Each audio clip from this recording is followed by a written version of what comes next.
अस्सलाम वालेकुम दोस्तों, आज की वीडियो में हम कुवैत की 3 बड़ी अपडेट जो है वो आप तमाम दोस्तों के साथ शेयर करने वाले हैं और ये तीनों ही अपडेट बहुत ही ज़्यादा अहम है। तो सोचा आप तमाम दोस्तों के साथ शेयर किया जाए। तो अगर आप कुवैत में रहते हैं और कुवैत के हालात वाक़यात से बाखबर रहना चाहते हैं तो इस वीडियो को आप शुरू से लेकर आखिर तक जरूर देखें। दोस्तों वीडियो पसंद आए लाइक और शेयर जरूर करें। चलिए दोस्तों बढ़ते हैं अपडेट की तरफ।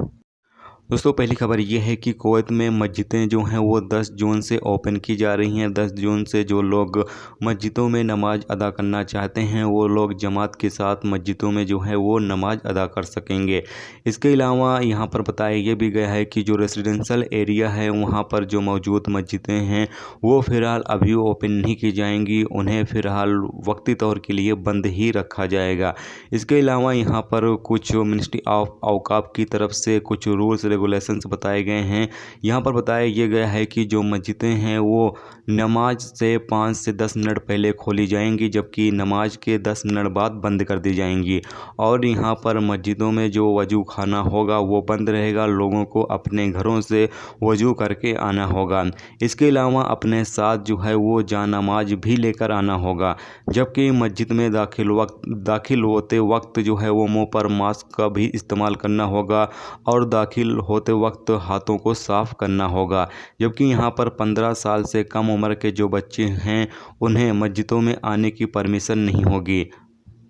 जबकि यहाँ पर मस्जिदों में जो है वो निशान बनाया गया है कि एक शख्स से दूसरे शख्स के बीच में जो दूरी है वो 1.5 मीटर की होगी, यानी कि 1.5 मीटर की जो है वो दूरी जो है वो कम से कम होनी चाहिए एक शख्स से दूसरे शख्स के बीच में। तो ये जो रूल्स रेगुलेशंस हैं ये बनाए गए हैं और इसको फॉलो करते हुए अभी फ़िलहाल लोग जो हैं वो मस्जिदों में जाकर नमाज अदा कर सकते हैं। जिन इलाकों में जो मस्जिदें हैं वो ओपन हो जाएंगी उन तमाम इलाकों में लोग जाकर नमाज अभी अदा कर सकेंगे 10 जून से। दोस्तों अगली खबर यह है कि कुवैत बाखबर जराये से पता चला है कि कुवैत अपने नागरिकों की वापसी के बाद एक नया चरण यानी कि एक नया मरहला शुरू करने वाला है। कुवैत संबंधित अधिकारियों द्वारा निर्धारित शर्तों और नियमों के भीतर देश से बाहर यात्रा करने की अनुमति होगी।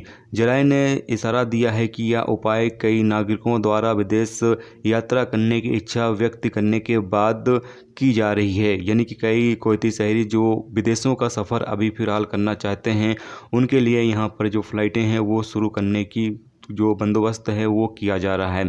यहाँ पर अभी जो कुवैत में कर्फ्यू में नरमी दी गई है, जिसके चलते अब जो कुवैती शहरी हैं वो अपने काम काज के चक्कर में विदेशों का जो सफ़र है वो यहाँ पर करना चाहते हैं।